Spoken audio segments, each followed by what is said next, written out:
on Special Edition. From our MSNBC studios, here's Chris Jansen. Hello and welcome to Special Edition. Privacy. It is a controversial subject these days. On one hand, we all claim it as a fundamental right, but we all love a juicy story. We like to hear the secret details of other people's lives. Tonight, you'll meet the people who bring this issue to a flashpoint. The paparazzi, those aggressive photographers who happily cross the lines of privacy to snap the pictures we all love to see. You will watch them work, chasing celebrities. You'll see how it's done. And it will probably make you angry. But as you watch, remember that these photographers are working to give the public, that's you and me, what it wants. Here's Lori Stokes. It's a chilly night in December 1999, and photographers stand guard outside a Manhattan movie theater. It's the premiere of Jessica Lange's new film, Titus. 2 hours before showtime, the paparazzi line up to take pictures of the stars. And sometimes they aim for photographs that the stars do not want to see in print. Well, it looks better that way. It makes a more interesting picture. Paul Schmulbach has been taking aim at celebrities for more than 20 years. He speaks of chasing rock musicians at high speed and dodging the punches of movie stars. And he isn't about to let a TV camera get in his way. Turn the light off! Turn that damn light off, huh? He's hustling behind barricades to snap pictures of Jessica Lange and the celebrities who've come to see her. And at least one of them, actor Alan Cumming, does not mind a bit. When you come to things like this, you sort of expect it, really, you know what I mean? It's a film premiere. So if there was no paparazzi, I'd probably be really pissed off. But there are others who do get angry when confronted by unwanted cameramen. When you come out of your house, you know, you don't want to see somebody sitting in a truck because you really don't know. I mean, people don't really realize how scary it is to have somebody just leap at you. Richard! Stand by, stand by.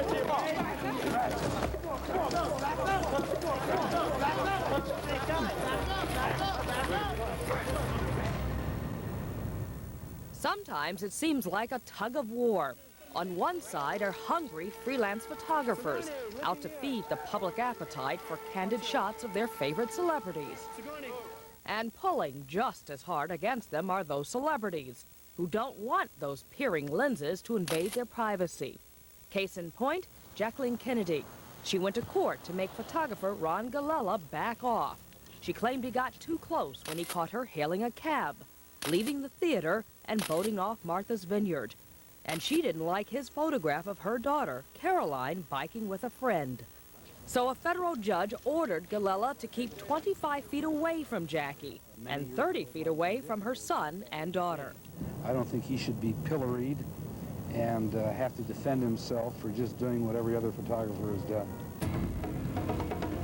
But never were the paparazzi as much on the defensive as in the summer of 1997, after the death of Princess Diana.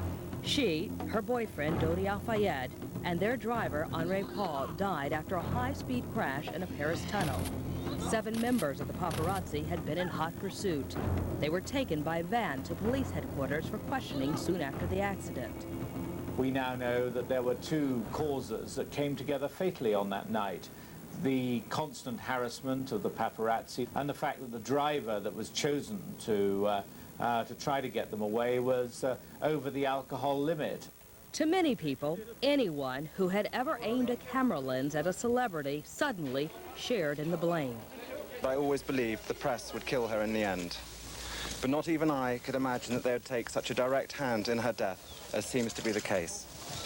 It would appear that every proprietor and editor of every publication that has paid for intrusive and exploitative photographs of her, encouraging greedy and ruthless individuals to risk everything in pursuit of Diana's image, has blood on his hands today. An American couple had been driving through the tunnel moments after the accident. They watched the paparazzi in action. They were taking photographs at every conceivable angle. I mean, it was very getting chaotic. as close as they could. We were there before the ambulance. There were no sirens. The police officer wasn't doing anything other than trying to keep these paparazzi away. A continent away, actor George Clooney held a news conference in Hollywood to place his own blame for the fatal accident. Princess Di is dead. And who should we see about that?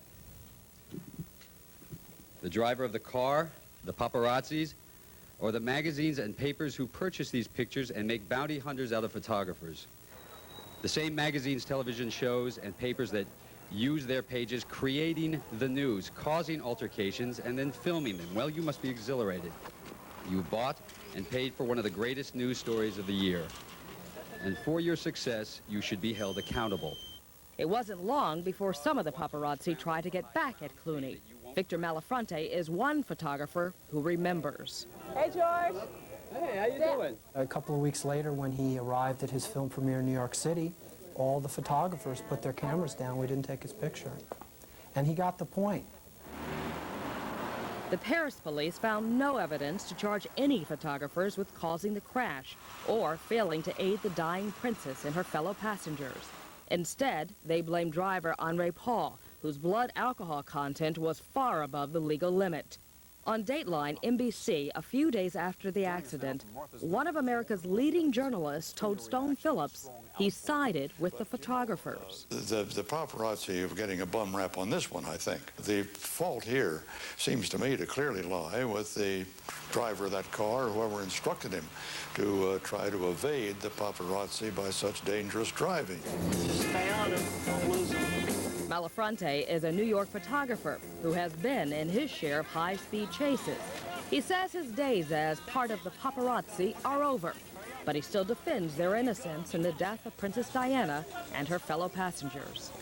We all know now that it was basically a drunken driver, and perhaps partly to blame the two passengers in the back who either said, speed up and lose them, or who didn't say, hey, slow down, you're a little out of control. We were seen as heinous for even thinking about photographing a celebrity dying in a situation like that. Yet one of the quintessential images of modern American history is a photograph of Robert Kennedy lying in a pool of blood on the floor of the Ambassador Hotel. What is the difference? That was a known person photographed dying. Did the photographer that took that picture help Kennedy? Maybe he did, but he got the picture first. Getting the picture first was a key lesson Malafronte learned when he began his career shooting news photographs for the Newark Star-Ledger. His job led him to the world of celebrity journalism, snapping away at rock stars backstage and movie stars on the set. His photograph of Liz Taylor and Malcolm Forbes made the cover of New York Magazine. Then he caught the eye of a Canadian film crew shooting a documentary about the paparazzi called Blast 'Em.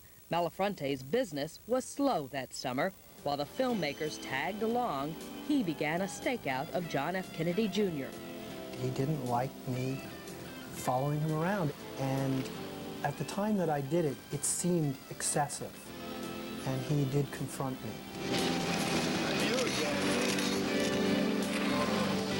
I don't feel bad for the guy. He's good looking, he's rich, and he's a Kennedy. I don't feel bad about it. What kind of personality do you also have to go along with all this?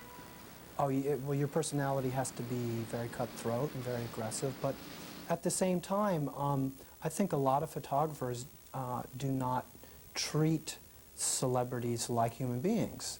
They treat them as these either gods or people that they think they can just do anything that they want to.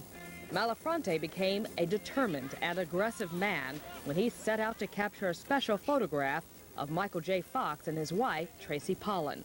Tracy and Michael, right here, both of you. Tracy, please, right here, please. Go on. What a jerk. I missed him 3 times in a span of a month. And my boss was on my back saying, "You've got to get Fox, you've got to get Fox." So I had pressures, just like every employee has a pressure to their bosses to go out and get the job done. So I wanted to go out and do it even better. So when he had his child, I thought, no one's got that picture, I'm going to go out and get it. Tracy and Michael, could you look for one? What makes some celebrities so determined not to have their pictures taken? And can Victor Malafronte get that shot of Michael J. Fox and his baby son? We'll find out when we continue. We will have the conclusion of this when we come back. And still ahead, a different